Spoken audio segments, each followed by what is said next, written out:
Friends, it very rarely happens then when the collective will and the motivation of the people who have worked in the Rotary Foundation works wonders.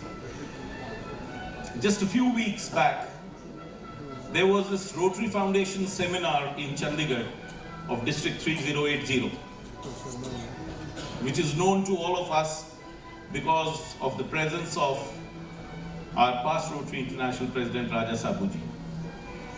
Incidentally, in that Rotary Foundation seminar, the chief guest was Kalyanda.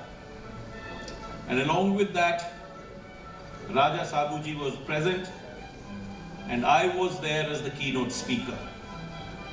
The person whom we had decided to persuade was none other than past District Governor Pramod Vij, who has been a very generous contributor, but had been away from Rotary because of his political affiliations. He has become a BJP member of Legislative Assembly this time, therefore Haryana Assembly.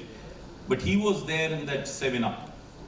And it took no time for past Rotary International President Raja Sabuji to persuade him to become an Arch Clump Society member. So friends, let's give him a big hand in absentia. And may I request Jitendra Dhingra, the governor of 3080, to please come and be recognized on his behalf, because it is a great motivational effort which ultimately made him become an Arch Clump Society member.